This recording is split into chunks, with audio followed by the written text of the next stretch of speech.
Are you looking for an athletic scholarship?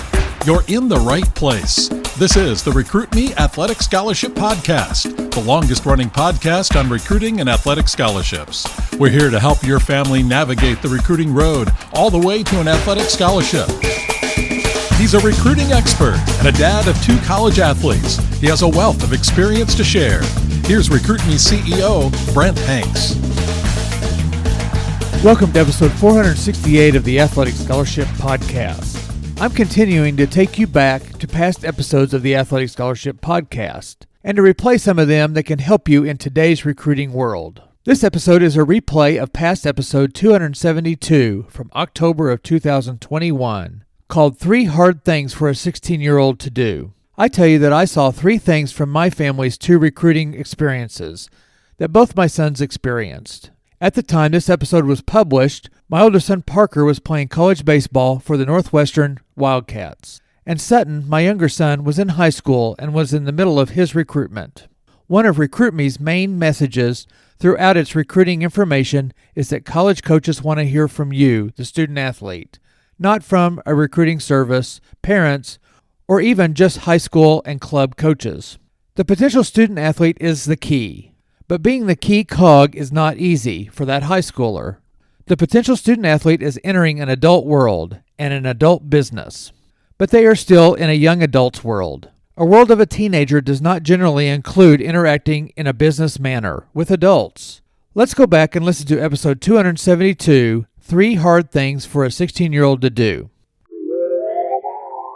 College coaches want to hear from you, the high school student athlete, not from a generic recruiting service. So don't waste time and money on expensive recruiting services and take Recruit Me's proven steps to get that scholarship. You don't have to be from a big, prominent high school or an area of the country that D1 athletes come from the most. There are many levels of college athletics: NCAA Division I, Division II, Division III, and NAIA and junior colleges. All the levels provide good and not so good options, both athletically and academically, for athletes. Because of these levels, you don't have to be an All-American or an All-Conference or even the best player on your team. You will learn that if you are a talented player and want to work hard on both the field or the court and work hard in doing research on colleges, you can find somewhere to play your sport. Whether you play baseball, tennis, softball, or rodeo, field hockey, or pole vault, or any other sport, you can find a spot and some scholarship dollars to help pay for your college education.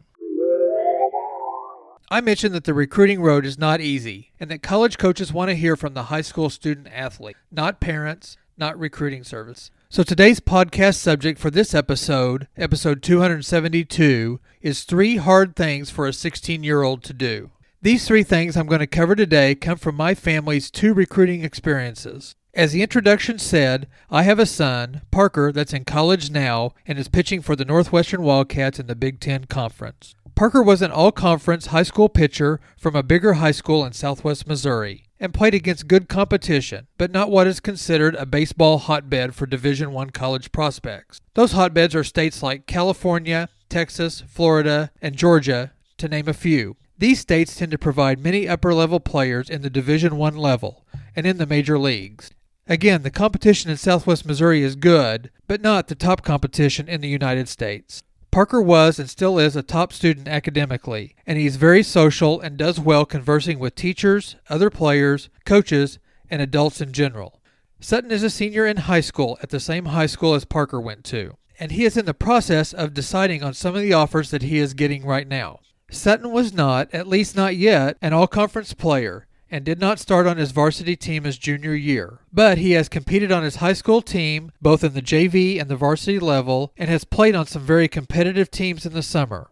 He put together a great summer season and really showed off his strengths by hitting for a high average and showing off his speed by excelling in the outfield and on the base paths. Sutton is not as outgoing socially as Parker and keeps more to himself and isn't as forthcoming in social settings. So our family has 2 very different kids, and their recruiting roads are very different. But they do have some similar or common characteristics that I have noticed during their recruitment. I'm not saying that every student athlete has these characteristics, but I've been around high school student athletes, and I can remember back 100 years ago whenever I was in high school that I fit most of these personality traits. I have said many times in past podcast episodes that if there is 1,000 high school student athletes, there will probably be 1,000 different paths taken to the college of their choice.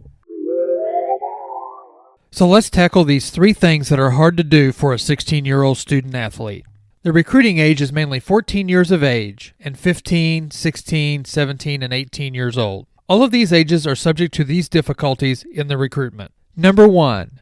It is hard to bring up recruiting to your high school or summer coach. My opinion is not based on any scientific or big research-based data, but is strictly my opinion. I feel most high schoolers either like or dislike their coaches. That's pretty obvious.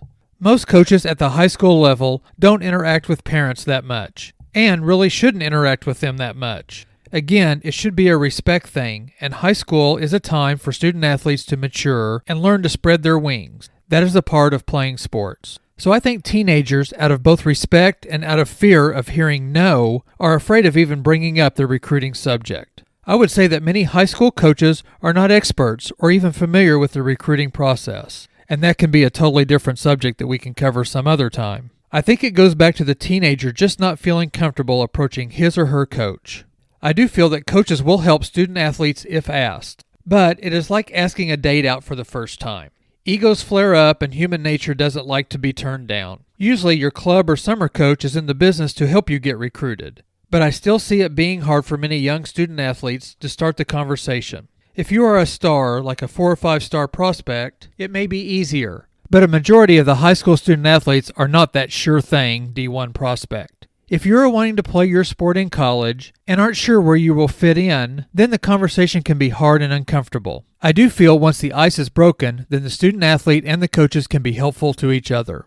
This is why doing research in your early high school years is encouraged by RecruitMe. Because if you go to your coach too early, before you are really recruitable, then you may not get the positive response you're looking for. Much like taking a test or giving a speech, the more prepared you are, the more comfortable you will be. So take your freshman and sophomore high school years to do the basics that RecruitMe promotes and do the research. Make your school parameters list and your school list, and then by the end of your sophomore year or the start of your junior year, then most student athletes will be prepared to approach their coach with a list of schools and with your desire to play your sport, and you can approach them with confidence. Be ready for the coach to give you the thumbs up and to help you, but also be ready for that "are you crazy" look that adults give sometimes. Number 2. It is hard for a high school student athlete to care as much as you would like them to about paying for college, or in other words, money. I feel the only real money scenario most student athletes understand or care about is the athletic scholarship, or getting a full ride. Most don't understand the importance and how much academics, need-based, and merit-based scholarships can help to get their education paid for. Social media, TV shows, and movies don't talk about these supplemental scholarships.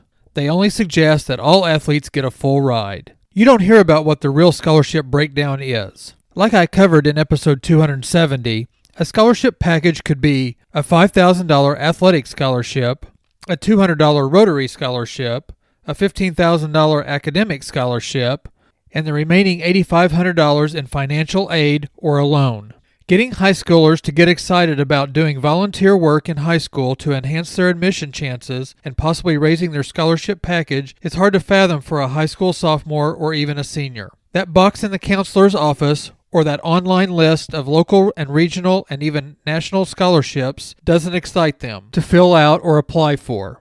I hear comments that a $250 or a $500 scholarship is not worth applying for. The senior year of high school is busy anyway, so the time and effort to get those scholarships are just not very important in a teenager's mind. Those scholarships are on the mind of many parents, but not on the mind of the homecoming-bound high schooler.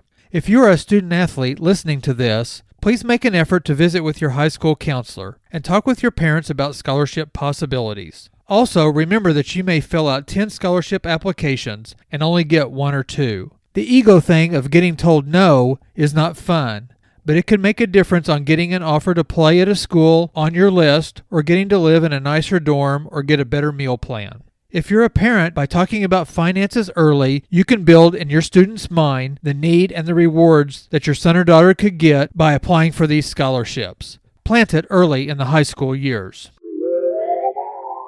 Number 3. It's hard to talk face-to-face or on the phone with a college coach. Much like the hard thing to do number 1, it is hard for teenagers to talk to adults. Many coaches are thought to be intimidating. Most of those thoughts are just a manifest or a misunderstanding about college coaches. Some of the apprehension is, again, that the student-athlete might get told no, or get told their shortcomings of their athletic or academic skills. High schoolers also need to practice talking to adults. Learn to shake hands, look them in the eye when you are talking, and also when listening. Be prepared by doing research, and go back and listen to episodes 241 and 242, titled, Would You Be Ready If a College Coach Called You Today? And what would you ask when you talk with a coach? Have questions ready for the coach. Remember, you are competing against someone just like you for a spot on the team and for that scholarship. A coach wants to hear your thoughts, so differentiate yourself by being personable, being prepared, and different. Different by engaging, not by asking weird questions. Be yourself, show your personality. Be prepared to answer this question from a coach. Do you have any questions? No, I'm good is not a good answer. Ask about academics, academic advisor availability, or study hall opportunities. Ask about campus life or individual or team community projects. You can ask about playing opportunities, but everybody else is asking that question. Be different, but don't be weird. Again, the biggest thing about talking to a coach is being prepared. Don't forget to prep for the head coach, the assistant coach, or coaches, the recruiting coordinator, and possibly your position coach. All of this is a lot of work, but you're an athlete and you're conditioned to put in the work. Your performance on the track, on the court, in the pool, or on the field is important. But remember, there's another athlete out there just like you trying to get that scholarship. Give yourself the advantage by having a game plan. I invite you to listen to past episodes of the Athletic Scholarship Podcast. Go to recruit-me.com and click on the Recruit Me Podcast tab to get access to the 200-plus podcasts available. Or find the Athletic Scholarship Podcast on your favorite podcast app to listen to the world's longest-running podcast on recruiting education, and you will get 15 minutes that could change your scholarship future.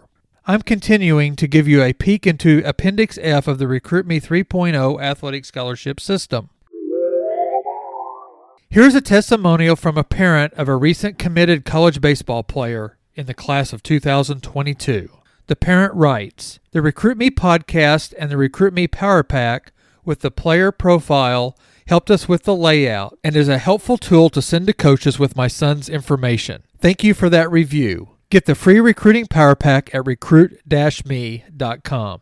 Thank you for listening this week, and please share this podcast with other athletes, coaches, and families that are on their recruiting journey.